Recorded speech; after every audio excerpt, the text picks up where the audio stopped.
كلمة في التقريب بين السنة والشيعة. هل لك في دقيقة تقول فيك من خلال موضوع التقريب؟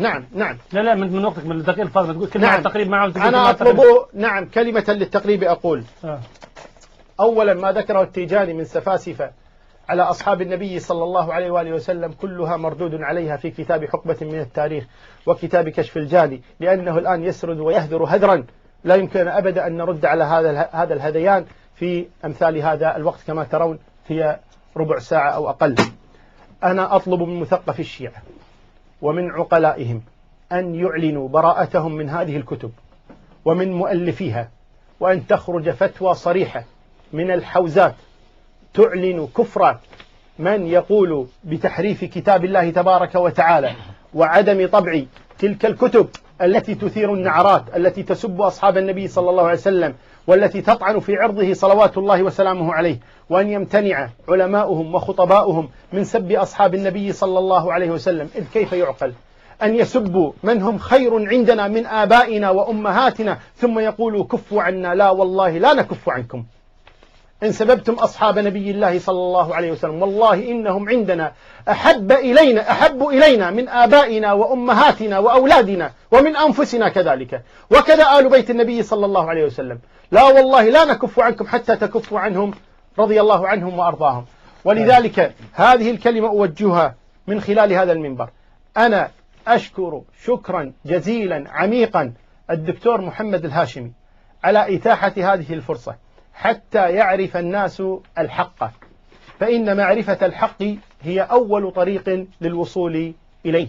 وأنا أدعو دعوة واحدة جميع الشيعة في هذا الزمن، أدعوكم فقط إلى تصفح كتاب الكافي، إلى قراءة، إلى سياحة في عالم هذا الكتاب الذي هو أعظم وأتقن وأصح وأشرف كتاب عندكم. لم يؤلف كتاب في الإسلام يوازي أو يدن. اقرأوا هذا الكتاب واعرفوا من أين تأخذون دينكم، وارجعوا إلى كتاب الله وادعوا عنكم الترهات. وجزاكم الله تبارك وتعالى خيرا. وأنا آسف كنت رفعت صوتي، ولكن المقام أظن أنه كان يستحق ذلك. إن السبيل إلى الاتفاق أن يعلن علماء الشيعة أمام الملأ عقيدتهم دون تقية في القرآن والصحابة وأهل السنة وغير ذلك، وذلك أن الشيعة قد تاهوا، يسمعون في الحسينيات شيئا وهنا يسمعون شيئا آخر. التيجاني يكفر الصحابة ويقول صاحبه النجدي لا نكفر. التيجاني يتهم البخاري مسلما والنجدي يقول فاضلان. النجدي يقول أنتم مسلمون ثم يقول ولستم مؤمنين ثم يقول بل مؤمنون، والنجدي يقول لا نسب، والتيجاني يكفر. محسن المعلم يقول أبو بكر وعمر وعثمان وغيرهم نواصب، وهنا يقول صاحبنا الدكتور الموسوي النواصب كفار ثم يمتنع عن الإجابة هل هم نواصب أو لا. يا شيعة العالم استيقظوا. قالها قبلي موسى الموسوي في كتابه يا شيعة العالم استيقظوا، وقالها في كتابه الشيعة والتصحيح. أليسوا يروون في كتبهم إذا عارض قولنا كتاب الله فاضربوا به عرض الحائط؟ ونحن نقول لكم اضربوا بأقوال علمائكم عرض الحائط إذا خالفت كتاب الله تبارك وتعالى، وارجعوا إلى كتاب الله وإلى سنة نبيه صلى الله عليه وسلم. والله الذي لا إله إلا هو إني لكم ناصح وإني عليكم مشفق. أرأيتم كيف يربطونكم بآياتهم؟ كل عالم يصحح الحديث أو يضعفه، لا قواعد يجب الالتزام بها. والآن رأيتم حديث باطل مع أن إسناده ثقات كما قال، ومع هذا يقول حديث باطل. أين التصحيح؟ أين التضعيف؟ لا تجد شيئا من ذلك. لماذا لا يتعلق الشيعة الاثنى عشرية بالأئمة الاثنى عشر؟ لماذا تقلدون هؤلاء أهل العمائم؟ لماذا لا تقلدون الأئمة الاثنى عشر؟ أين مروياتهم؟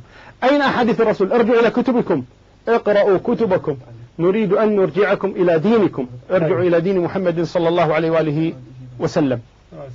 إن نقلة القرآن هم نقلة السنة، فإن كانوا ثقاتا في نقل القرآن فهم ثقات في نقل السنة. طيب. أنا إلى الآن لم أجد من يحاور ويريد الحق، أقولها صراحة، إلى الآن لم أجد، لأنه يماطل، يجادل، يدور، يلف، لا يجيب إجابات صريحة. طيب. أنا الآن فقط، عفوا دكتور أنا آسف جدا، أنا آسف جدا، فقط حتى بس يزول اللبس، فقط من قال عني إني أسب الزهراء رضي الله عنها؟ كما سمعتم جميعا ابنتي الكبرى فاطمة وأنا كنت ألقب بأبي الزهراء. ولكن على كل حال والله الذي لا إله إلا هو نشهد الله على حبها. وأما قوله إني قلت إنها منقصة لها، والله الذي لا إله إلا هو ما هكذا كان الأمر، وإنما قلت كما قال الله تبارك وتعالى، وتعالى الله جل وعلا عن المثل عن نبيه صلى الله عليه وسلم: وإن كادوا ليفتنونك عن الذي أوحينا إليك لتفتري علينا غيره وإذا لاتخذوك خليلا ولولا أن ثبتناك لقد كدت تركن إليهم شيئا قليلا إذا لأذقناك ضعف الحياة وضعف الممات ثم لا تجد لك علينا نصيرا. أنا قلت تكذبون على فاطمة عندما قلتم أمرت أن لا يغسل أن لا يحضر جنازة أبو بكر وأن لا يصلي عليها وأن لا، قلت تكذبون عليها. فإن كان وقع ذلك وهو لم يقع، فإن كان وقع ذلك فهي منقصة لها إذا قالت ذلك، ولكنها لم تقل ذلك رضي الله عنها وأرضاها، بل هذا كذب عليها. أبا فاطمة شكرا جزيلا لك، حياكم الله، بارك الله فيك على مساهمتك في حوارات هذا الأسبوع. احنا لعزيز الكلمات الختامية.